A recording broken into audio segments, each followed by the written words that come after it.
Bienvenue à tous dans ce nouveau Deep Dive. On plonge aujourd'hui dans l'univers fascinant de l'ultra-endurance.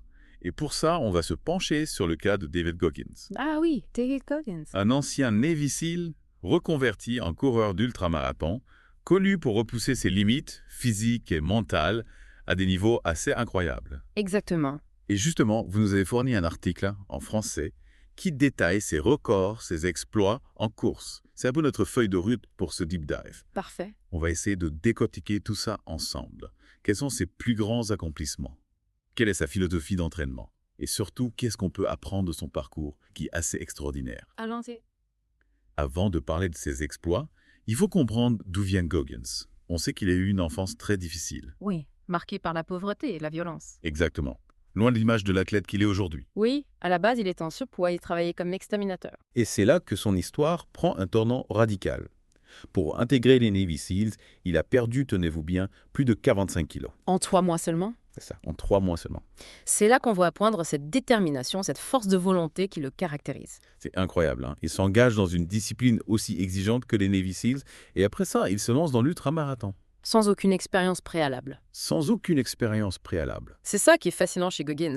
Il n'est pas du genre à se laisser intimider par l'inconnu. Il fonce tête baissée. Exactement.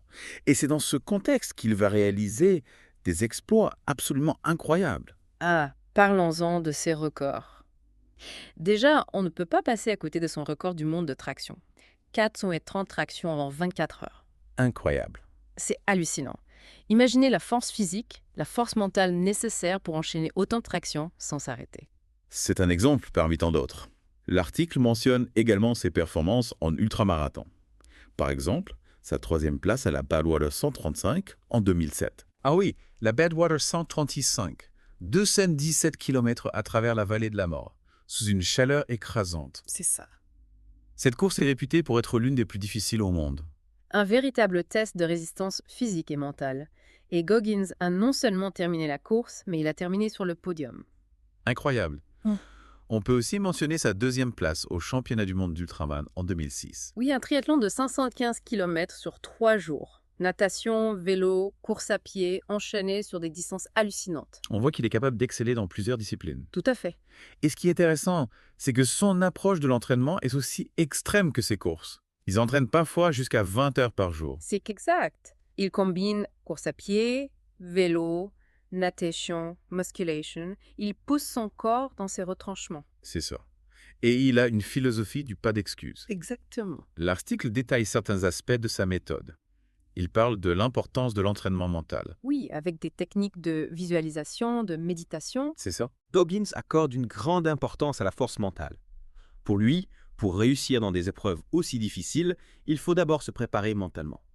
Il utilise la visualisation pour s'imaginer en train de surmonter les obstacles et la méditation pour renforcer sa concentration et sa résistance à la douleur. D'accord. C'est une approche très holistique en quelque sorte. Absolument. Il ne se contente pas d'entraîner son corps, il travaille aussi son mental. Et puis, il y a son volume d'entraînement qui est tout simplement colossal. On parle de distances hebdomadaires qui dépassent largement ce que la plupart des athlètes professionnels considèrent comme raisonnable. C'est clair?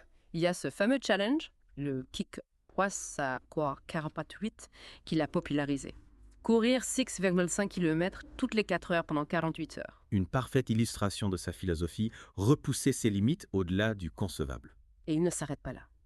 Il s'entraîne par tous les temps, dans des conditions extrêmes, pour se préparer à affronter n'importe quelle situation en course. Oui, son approche est assez radicale. On va en parler plus en détail dans la prochaine partie. Mais est-ce que cette intensité d'entraînement ne comporte pas des risques? C'est une question importante. Il est vrai que Goggins a lui-même souffert de problèmes de santé liés à son entraînement extrême. Il a notamment subi une opération cardiaque en 2010. Oui, c'est un rappel que même les athlètes les plus endurants ont des limites.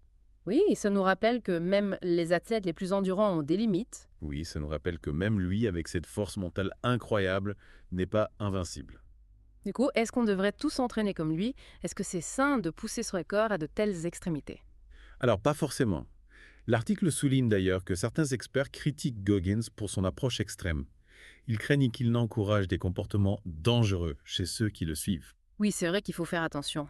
On n'a pas tous la même physiologie, la même tolérance à la douleur que Goggins. Exactement. Ce qui fonctionne pour lui peut être dangereux, voire destructeur pour d'autres. Il faut absolument écouter son corps, connaître ses limites et progresser de manière graduelle. En fait, ce qui est inspirant chez Goggins, c'est peut-être plus sa mentalité que son volume d'entraînement, finalement. Tout à fait. Il nous montre qu'avec une volonté de faire, une détermination sans faille, on peut surmonter des obstacles qui nous paraissaient infranchissables. Il nous encourage à sortir de notre zone de confort, à repousser nos limites mentales. Et ça, c'est un message qui s'applique à tous les domaines de la vie, pas seulement au sport. Absolument. Que ce soit dans notre travail, nos relations personnelles, nos projets créatifs, on peut tous s'inspirer de cette mentalité de guerrier que Goggins incarne. On a parlé de ses records, de son entraînement, de son impact sur le monde du sport. Mais qu'est-ce qui le motive, au fond? Qu'est-ce qui le pousse à se dépasser sans cesse? L'article ne donne pas de réponse claire à cette question, mais on peut supposer que c'est une combinaison de plusieurs facteurs. Son enfance difficile a forcément joué un rôle. Il a dû développer une force mentale exceptionnelle pour survivre à la pauvreté, à la violence, au racisme qu'il a subi. C'est probable. Il y a aussi cette volonté de prouver sa valeur, de se dépasser pour se montrer à lui-même et au monde entier qu'il est capable de grandes choses. Et puis, il y a cette soif d'aventure, ce besoin de repousser les limites de l'expérience humaine.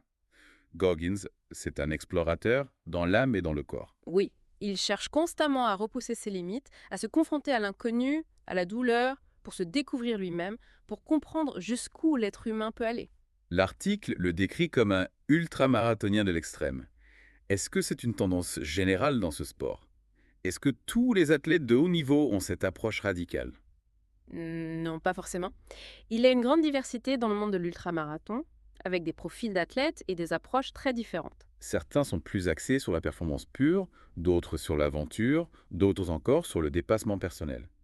Goggins représente une certaine frange de ce sport, celle qui repousse les limites de la souffrance et de l'endurance à un niveau presque inhumain. Exactement, il ne faut pas généraliser. Il y a des ultramarathoniens qui privilégient une approche plus modérée, plus équilibrée, tout en réalisant des performances exceptionnelles.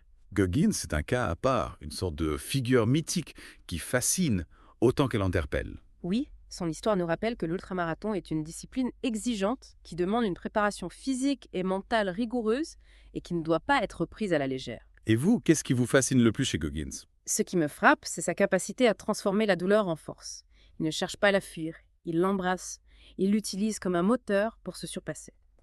C'est une philosophie de vie puissante qui peut nous inspirer à affronter nos propres défis avec courage et détermination. C'est vrai que cet aspect de sa personnalité est intriguant. On a tendance à voir la douleur comme quelque chose de négatif, à éviter à tout prix. Oui, mais Goggins nous montre qu'elle peut aussi être une source de croissance, un outil pour repousser nos limites et découvrir notre véritable potentiel. Il ne s'agit pas de rechercher la douleur pour le plaisir, bien sûr, mais d'apprendre à la gérer, à l'utiliser à notre avantage, à ne pas la laisser nous dicter notre conduite. Exactement. Goggins nous enseigne que la douleur fait partie de la vie, qu'elle est inévitable, mais qu'elle ne doit pas nous paralyser. On peut choisir de la subir ou de la transformer en force. On dirait que Goggins s'inscrit dans une tradition ancestrale, celle des rites initiatiques, des épreuves physiques que l'on retrouve dans de nombreuses cultures. Oui, c'est vrai. Le dépassement de soi par la souffrance est un thème universel présent dans de nombreux mythes et récits.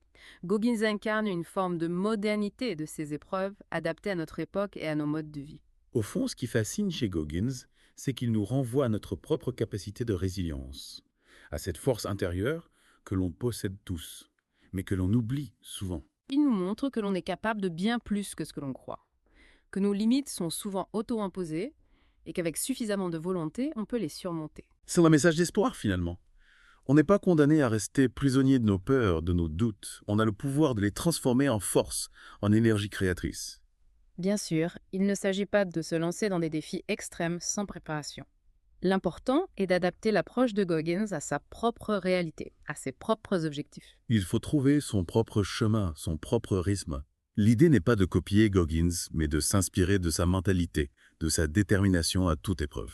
Et de se rappeler que la souffrance, même si elle est inévitable, peut être une alliée, un moteur de transformation. C'est la grande leçon de Goggins, je crois. Exactement. Alors, après avoir plongé dans l'univers fascinant de David Goggins, quelle serait la question à se poser, selon vous? Ah, la question à se poser après avoir exploré le monde de Goggins. Hmm. Je dirais, qu'est-ce qui nous empêche, nous, aujourd'hui, de réaliser nos rêves? Ouais. Quels sont nos propres démons intérieurs? Ces limites qu'on s'impose à soi-même. Exact. Et surtout, comment on peut s'inspirer de l'approche de Goggins, de sa force mentale, Oui, pour surmonter ces obstacles, pour atteindre notre plein potentiel? c'est une excellente question pour conclure notre exploration. On a vu que Goggins est un athlète hors du commun, avec une approche extrême de l'entraînement, une soif inextinguible de dépassement de soi. Mais au-delà de ses exploits sportifs, c'est sa philosophie de vie qui nous interpelle. Oui, cette capacité à transformer la souffrance en force, Ouais. à ne jamais abandonner, à toujours chercher à repousser ses limites. C'est un message puissant qui peut nous inspirer dans tous les domaines de notre vie. Bien sûr, il ne s'agit pas de copier Goggins à la lettre. Oh, non. Il faut trouver son propre chemin, son propre rythme.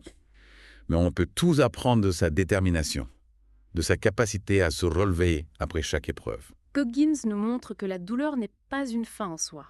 C'est un passage, une étape vers quelque chose de plus grand. C'est en traversant l'épreuve, en affrontant nos peurs qu'on découvre notre véritable force. Merci de nous avoir guidés dans ce deep dive passionnant. C'était un plaisir de partager ces réflexions avec vous. Et merci à vous, chers auditeurs, de nous avoir suivis dans cette aventure. On espère que cette plongée dans l'univers de David Goggins vous aura inspiré, vous aura donné envie de repousser vos propres limites à votre rythme et selon vos aspirations. Tout à fait. À bientôt pour un nouveau deep dive.